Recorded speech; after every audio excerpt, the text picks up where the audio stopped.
Hello बच्चों, आपका मेरे चैनल शिक्षा घर में स्वागत है।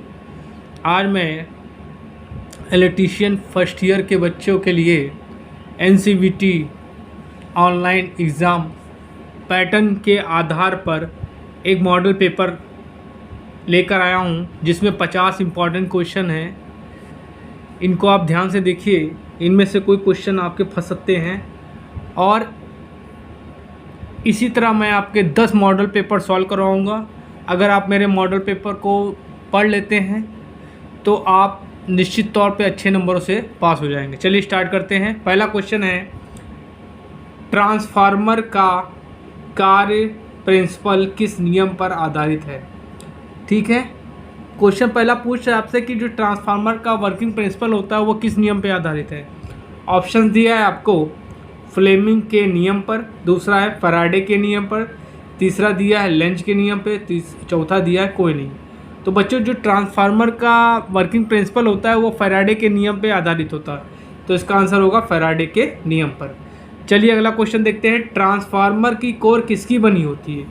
ऑप्शंस आपको दिए हैं, सिलिकॉन स्टील, लोहे की, कॉपर की, कोई नहीं। तो इसका आंसर होगा बच्चों सिलिकॉन स्टील, क्योंकि सिलिकॉन स्टील का प्रयोग हम लोग इसलिए करते हैं क्योंकि सिलिकॉन स्टील का प्रयोग से हम क्या कर सकते हैं, ट्रांसफार्मर में हिस्टेरेसिस लॉसेस को या सैथिल हानियाँ या कह सकते हैं मंदायन हानियाँ को कम किया जा सकता है, इसलिए हम लोग सिलिकॉन स्टील का प्रयोग करते हैं। चलिए अगला क्वेश्चन है, ट्रांसफार्मर के कोर की मोटाई कितनी होती है। 0.35 mm से 0.50 mm, दूसरा ऑप्शन दिया 0.50 से 1 mm, तीसरा दिया है 2 mm, चौथा दिया कोई नहीं। तो बच्चों इसमें आंसर होगा पहला 0.35 mm से 0.50 mm। चलिए अगला क्वेश्चन देखते हैं, ट्रांसफार्मर की रेटिंग किस में होती है। ये बहुत इंपॉर्टेंट क्वेश्चन बच्चों, आप चाहे आपके ऑनलाइन एग्ज़ाम के लिए हो चाहे आपके कंपटीशन के लिए, दोनों के लिए बहुत इंपॉर्टेंट। ऑप्शन दिया KVA, दूसरा KW में, तीसरा दिया KVR में, चौथा दिया कोई नहीं। तो बच्चों इसमें आंसर होगा KVA में। देखिए ट्रांसफार्मर की जो रेटिंग होती है बच्चों वो क्या होती है, KVA में होती है। मोटर की जो रेटिंग होती है वो KW में होती है। और फ्यूज़ की रेटिंग किस में होती है, एम्पियर में होती है। और अल्टरनेटर की भी रेटिंग किस में होती है, KVA में होती है। ठीक है बच्चों, चलिए अगला क्वेश्चन देखते हैं, ट्रांसफार्मर में दोनों वाइंडिंग के बीच इंसुलेशन प्रतिरोध होता है 1000 ओम अनंत। तो इसमें आंसर होगा भैया बच्चों 1 ओम होता है। ठीक है, चलिए अगला क्वेश्चन देखते हैं,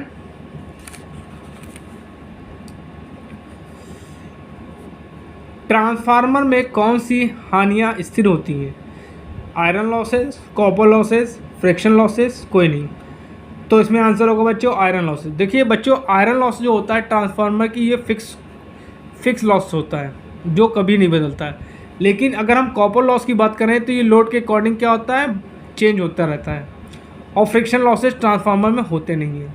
ठीक है, चलिए अगला क्वेश्चन, विद्युत उपकरणों और ऐसे आग वाले प्रतिष्ठानों में किस प्रकार के आग बुझाने वाले यंत्रों का प्रयोग करते हैं।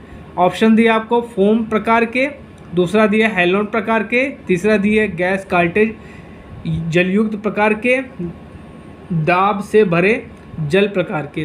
तो बच्चों इसमें आंसर होगा हैलोन प्रकार के, आंसर सही है। चलिए अगला क्वेश्चन देखते हैं, निम्न में से ऐसा कौन सा महत्वपूर्ण तत्व है जिसकी उपस्थिति से आग लगने की क्रिया जारी रहती है। ऊष्मा, ऑक्सीजन, ईंधन, ये सभी। तो बच्चों इसमें आंसर होगा ईंधन। चलिए अगला क्वेश्चन देखते हैं,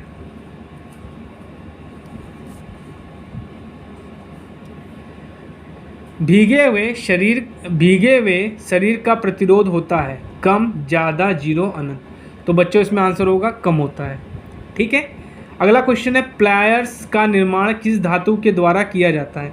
ऑप्शन दिया तांबा, लोहा, इस्पात, कोई नहीं। तो बच्चों आंसर होगा इसमें इस्पात। चलिए अगला क्वेश्चन देखते हैं, सेंटर पंच का पॉइंट कोण होता है 30 डिग्री, 45 डिग्री, 60 डिग्री, 90 डिग्री। तो इसमें आंसर होगा बच्चों 90 डिग्री, इसका सही आंसर है। चलिए अगला क्वेश्चन देखते हैं, सोल्डरिंग आयरन का एलिमेंट किस धातु का बना होता है। ठीक है, पीतल, तांबे, लोहे, एल्युमिनियम। तो बच्चों इसमें आंसर क्या होगा, एल्युमिनियम।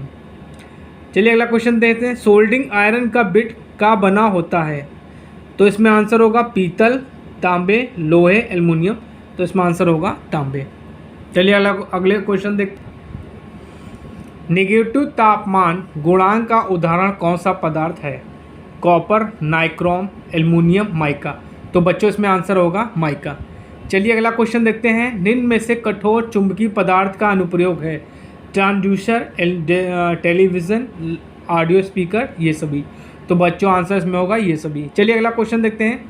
कौन सा पदार्थ पैरामैग्नेटिक द्रव के अंतर्गत आता है? कांच, कागज, लकड़ी, एल्युमिनियम। तो बच्चों इसमें आंसर होगा एल्युमिनियम। चलिए अगला क्वेश्चन देखते हैं। निम्न में से एक लौह चुंबकीय पदार्थ नहीं है? Iron, nickel, aluminium, cobalt. तो बच्चों इसमें आंसर होगा एल्युमिनियम। चलिए अगला क्वेश्चन देखते हैं।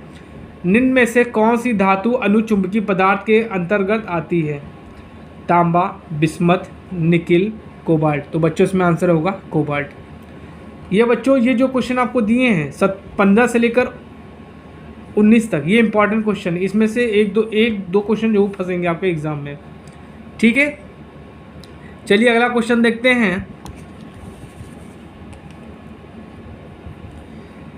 यदि कोई परिपथ खुला हुआ है तो प्रतिरोध का मान होगा अनंत, शून्य, अधिकतम, कम। तो देखिए क्या होता है कि इस कंडीशन में अगर परिपथ आपका खुला हुआ है, ठीक है, तो वहाँ पे प्रतिरोध का मान अनंत होगा और धारा का मान शून्य होगा। चलिए अगला क्वेश्चन देखते हैं। विशिष्ट प्रतिरोध का मात्रक होता है? ये क्वेश्चन कई बार बच्चों एग्जाम में पूछा गया है, चाहे आपका सीबीटी एग्जाम हो चाहे आपका कंपटीशन का एग्जाम हो, तो इसको बड़े ध्यान से देखिएगा। विशिष्ट प्रतिरोध का मात्रक होता है ओम, ओम मीटर, ओम पर मीटर, ओम मीटर। तो बच्चों इसमें आंसर होगा ओम मीटर। चलिए अगला क्वेश्चन देखते हैं। तांबे की चालकता होती है 90%, 80%, 50%, कोई नहीं। तो बच्चों इसमें आंसर होगा 90%। चलिए अगला क्वेश्चन है। टेस्ला डैश डैश का मात्रक है? फ्लक्स घनत्व, चुंबकीय वाहक बल, रिलक्टेंस। तो बच्चों इसमें आंसर होगा फ्लक्स घनत्व, ठीक है। चलिए अगला क्वेश्चन देखते हैं। चुंबकीय वाहक बल का मात्रक है टेस्ला, एम्पियर टर्न, मैक्सवेल, कोई नहीं। तो बच्चों इसमें आंसर होगा एम्पियर टर्न। चलिए अगला क्वेश्चन देखते हैं। एसी परिपथ में फॉर्म फैक्टर का मान होता है 1.11, अगला कोई ऑप्शन दिया 1.41, तीसरा दिया 1.51 और उसमें कोई नहीं। तो इसमें आंसर होगा 1.11।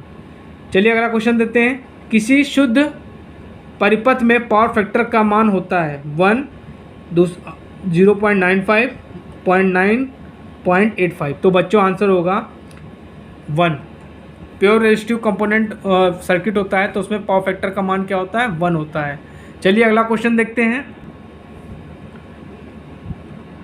वोल्टेज के सापेक्ष प्रेरकीय की परिपथ में धारा होती है फेज में, लीडिंग में, लैगिंग में और विपरीत फेज में। तो बच्चों देखिए क्या होता है कि जब इंडक्टर या प्रेरकीय सर्किट होता है उस कंडीशन में जो वोल्टेज होता है वो धारा से 90 डिग्री आगे होता है, या कह सकते हैं कि इस कंडीशन में करंट जो होती है 90 डिग्री पीछे होती है। तो इस कंडीशन को हम लोग बोलते हैं लैगिंग कंडीशन।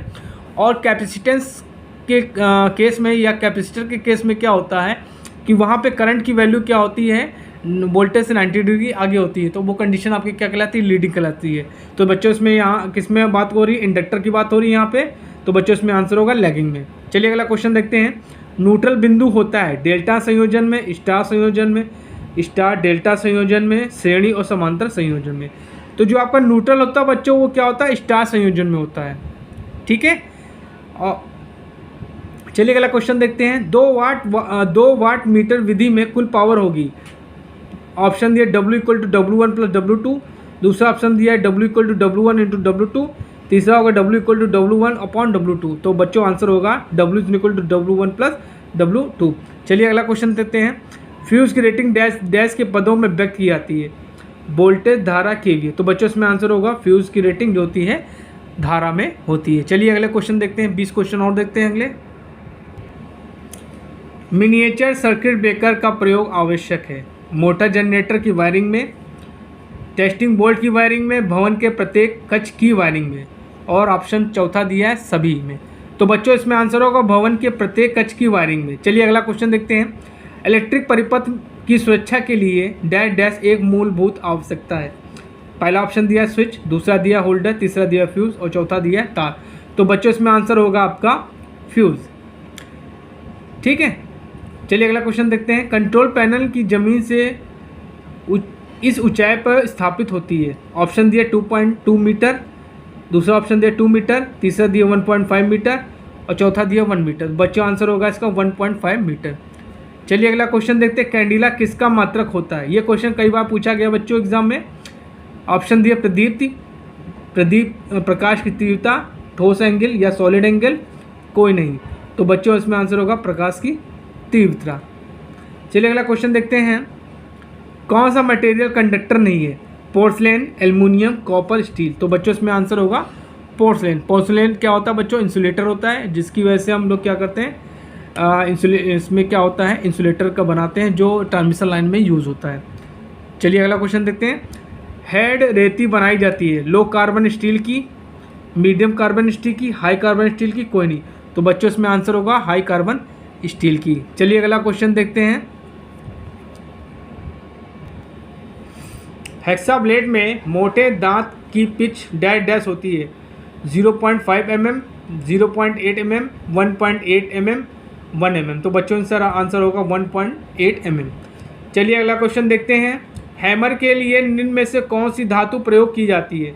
पहला ऑप्शन दिया है लो कार्बन स्टील की, दूसरा दिया है मीडियम कार्बन स्टील की, तीसरा दिया हाई कार्बन स्टील की, चौथा दिया कोई नहीं। तो बच्चों इसमें आंसर होगा लो कार्बन स्टील की। चलिए अगला क्वेश्चन देखते हैं। जब कोई इलेक्ट्रिक परिपथ खुला होता है तो उसमें प्रतिरोध का मान होता है 0, अनंत, अधिकतम, कम। तो प्रतिरोध का मान क्या होगा? अनंत होगा।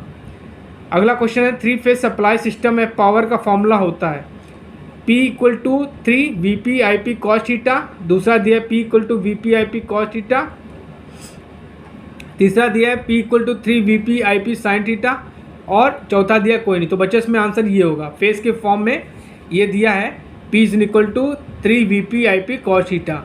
अगर आपसे लोड के फॉर्म में पूछा जाए तो लोड के फॉर्म में ये हो जाएगा P = √3 VL/IL cos theta.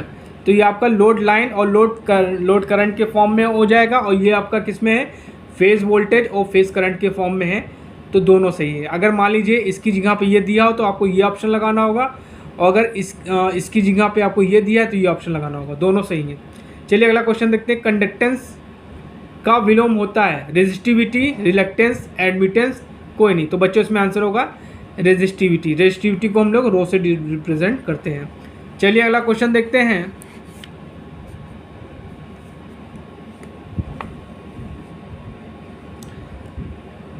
Kirchhoff का पहला नियम किस पे आधारित है? आवेश संरक्षण, ऊर्जा संरक्षण, ओम का नियम, कोई नहीं। तो बच्चों जो आपका किरचॉफ का पहला नियम होता है वो आवेश संरक्षण पे आधारित होता है और जो दूसरा नियम होता है वो ऊर्जा संरक्षण पे आधारित होता है। तो इसमें आंसर होगा आवेश संरक्षण पे। चलिए अगला क्वेश्चन देखते हैं। ट्रांसफार्मर की मैक्सिमम एफिशिएंसी कब होगी?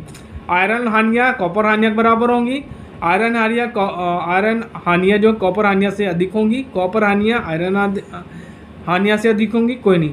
तो बच्चों जो मैक्सिमम एफिशिएंसी का फॉर्मूला होता है ये होता है WI = WC होता है। मतलब आयरन हानियाँ जब कॉपर हानियाँ के बराबर होती हैं तो ट्रांसफार्मर की एफिशिएंसी क्या होती है? मैक्सिमम होती है। तो इसमें पहला ऑप्शन सही है। आयरन हानियाँ जो होंगी कॉपर हानियाँ के बराबर होंगी। चलिए अगला क्वेश्चन देखते हैं। ट्रांसफार्मर का कोर फ्लक्स को डैश डैश प्रदान करता है। लो रिलेक्टेंस का पथ प्रदान करता है, हाई रिलेक्टेंस पथ प्रदान करता, कोई नहीं। तो बच्चों इसमें आंसर होगा लो रिलेक्टेंस का पथ प्रदान करना। चलिए अगला क्वेश्चन है। ट्रांसफार्मर की कोर की परमेबिलिटी डैश डैश होती है, हाई, लो, मीडियम, कोई नहीं। तो इसमें आंसर होगा हाई।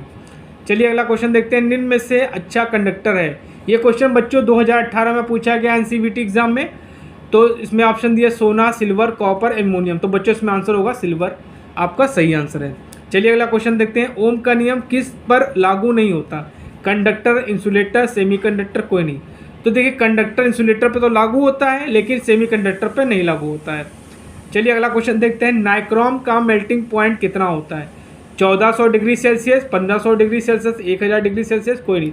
ये भी क्वेश्चन बच्चों कई बार पूछा गया है। तो इसमें आंसर होगा 1400 डिग्री सेल्सियस। चलिए अगला क्वेश्चन देखते हैं। पावर फैक्टर का निर्धारण कैसे होता है? KVA, KW, KVR और सभी। तो इसमें आंसर होगा KVR।